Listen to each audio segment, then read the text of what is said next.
नमस्कार। आज का मेरा व्याख्यान का विषय है अनुसंधान के प्रकार, टाइप्स ऑफ रिसर्च। अभी तक हम ये जान चुके हैं कि अनुसंधान का तात्पर्य होता है खोज से, और जब हम अनुसंधान शब्द का प्रयोग समाजशास्त्री संदर्भ में करते हैं तो इसका सीधा सा तात्पर्य है सामाजिक घटनाओं की खोज, अर्थात सामाजिक घटनाओं के बारे में ज्ञात करना, उनका पता लगाना, उनके कारणों को खोजना, उनके परिणामों को खोजना और घटना के कार्य कारण संबंधों की विवेचना करना, और उसके उपरांत अंत में उस घटना के बारे में एक नियम का प्रतिपादन करना कि उक्त घटना किन किन कारणों से होती है और उस घटना के क्या क्या परिणाम होते हैं। आज हम बात करेंगे अनुसंधान के प्रमुख प्रकारों की। So today this lecture of mine is going to be very important for the research scholars, for the students of social research, because in this lecture I am going to include the various types of research.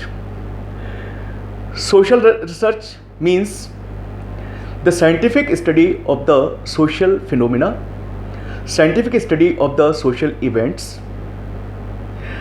exploration of the causes and effects of the social events, and finally the generalization about the event to be studied.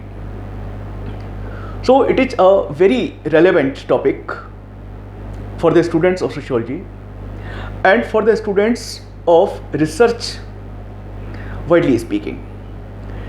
तो मेरा जो व्याख्यान है आज का वो अनुसंधान के प्रकारों पर केंद्रित है।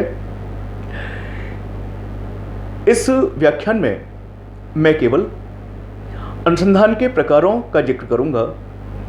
विस्तार से जानने के लिए आप मेरे अगले व्याख्यान को या अगले व्याख्यानों को जरूर सुनें। हम बात करेंगे अनुसंधान के कितने प्रकार होते हैं, कौन कौन से प्रकार होते हैं। तो जाने मेरे साथ, अनुसंधान का पहला प्रकार होता है बेसिक रिसर्च, अर्थात मौलिक अनुसंधान। मौलिक अनुसंधान को बेसिक रिसर्च कहते हैं, और जैसा नाम से स्पष्ट है, मौलिक अनुसंधान वो अनुसंधान होता है या अनुसंधान का वह प्रकार होता है जो स्वयं में पूर्णतः मौलिक है, जो पूर्णतः बेसिक है। अनुसंधान का दूसरा प्रकार है व्यवहारिक अनुसंधान। इंग्लिश में इसका ट्रांसलेशन है इम्प्लाइड रिसर्च। व्यवहारिक अनुसंधान अनुसंधान का दूसरा प्रकार है, और इसके बाद में अनुसंधान का तीसरा प्रकार है ऐतिहासिक अनुसंधान, हिस्टोरिकल रिसर्च, जो कि जैसा नाम से स्पष्ट है घटनाओं की ऐतिहासिक अध्ययन करता है, घटनाओं का ऐतिहासिक परिप्रेक्ष्य प्रस्तुत करता है, और इस प्रकार से घटनाओं के अतीत को जानने में मदद करता है। अनुसंधान का चौथा प्रकार है आनुभविक, जिसे इंग्लिश में एम्पिरिकल रिसर्च कहते हैं। एम्पिरिकल रिसर्च अवलोकन, सर्वेक्षण आदि पर केंद्रित होती है, आदि पर आधारित होती है, और एम्पिरिकल रिसर्च के लिए रिसर्चर को स्टडी एरिया में जाकर डाटा कलेक्ट करने पड़ते हैं और किसी क्षेत्र विशेष का अवलोकन और अध्ययन करना पड़ता है।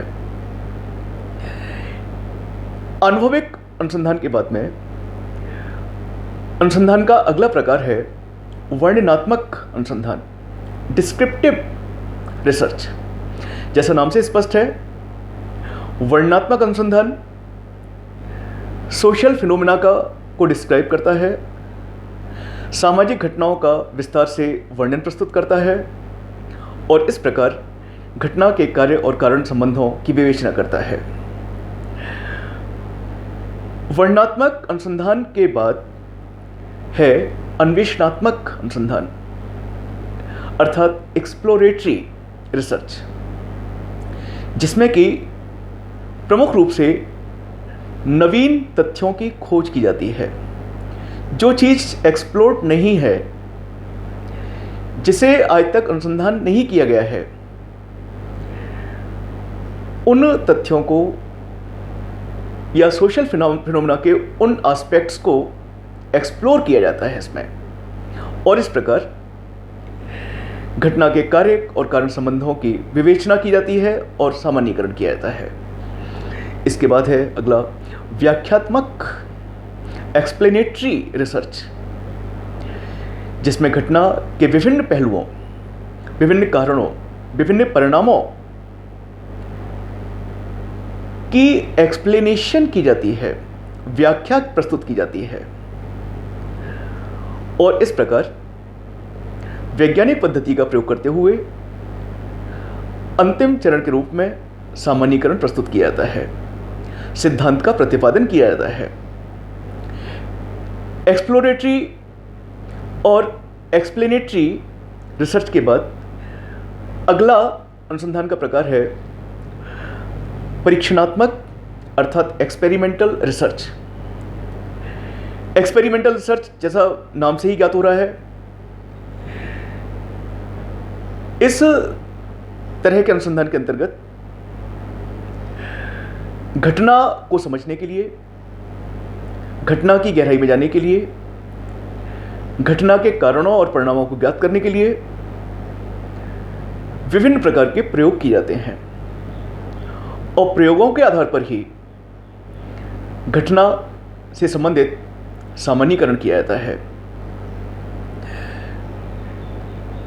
तो मैंने आपको बताया कि अनुसंधान के विभिन्न प्रकार होते हैं, जैसे मौलिक अनुसंधान, व्यावहारिक अनुसंधान, ऐतिहासिक अनुसंधान, अनुभविक अनुसंधान, वर्णनात्मक अनुसंधान, अन्वेषणात्मक अनुसंधान, व्याख्यात्मक अनुसंधान और परीक्षणात्मक अनुसंधान। So there are various types of research. They are basic research, implied research, historical research, empirical research, descriptive research, exploratory research, then explanatory research, and finally experimental research. Each of these types of research is important in itself, it's specific in itself, and it has its own value. Each type of research has its own value. Now, it depends on the nature of the study. It depends on the nature of the discipline to which the subject relates, what type of research will be most appropriate, what type of research should be approved and adopted for the purpose. उदाहरण के लिए, जो natural research होती है, जब natural phenomena या physical phenomena का अध्ययन किया जाता है, तो उस स्थिति में एक्सपेरिमेंटल रिसर्च सबसे अधिक महत्वपूर्ण होती है। जितनी फिजिकल साइंसेज हैं, उन सब में एक्सपेरिमेंटल रिसर्च का प्रयोग किया जाता है, एक्सपेरिमेंट्स किए जाते हैं, प्रयोग की जाती है और प्रयोगों के आधार पर घटना का अध्ययन किया जाता है। जहाँ तक सोशल साइंस रिसर्चेज का सवाल है, सोशल साइंस रिसर्चेज में हिस्टोरिकल रिसर्च भी की जा सकती है, इम्प्लाइड रिसर्च भी की जा सकती है, एक्सप्लोरेटरी, एक्सप्लेनेटरी, एम्पिरिकल और इतना ही नहीं, एक्सपेरिमेंटल रिसर्च भी अडॉप्ट की जा सकती है। उदाहरण के लिए हम रिसर्च इन एजुकेशन की बात करें। शिक्षा शास्त्र में जो अनुसंधान कार्य होते हैं, वर्तमान में जो अनुसंधान की प्रवृत्ति चल रही है, चाहे वो अनुसंधान, चाहे वो अध्ययन अध्यापक पर केंद्रित हो, विद्यार्थियों पर केंद्रित हो, स्कूल, कॉलेज, यूनिवर्सिटी पर केंद्रित हो, या इनसे संबंधित किसी पहलू से केंद्रित हो, तो एक्सपेरिमेंटल रिसर्च को प्रेफर किया जाता है। तो experimental research is preferred in most of the disciplines. The reason is simple, the results found as a result of experimental research are genuine, reliable, and full of objectivity, full of scientific spirit. So experimental research is being adopted these days. So the modern trend of research says that experimental research is the most appropriate one. But it does not mean that we can ignore the historical research or basic research or implied research, explanatory research, exploratory research, historical research. These types of researches are also important, and they should also be encouraged. They should also be adopted for the specific type of research when they are required. Thank you so much.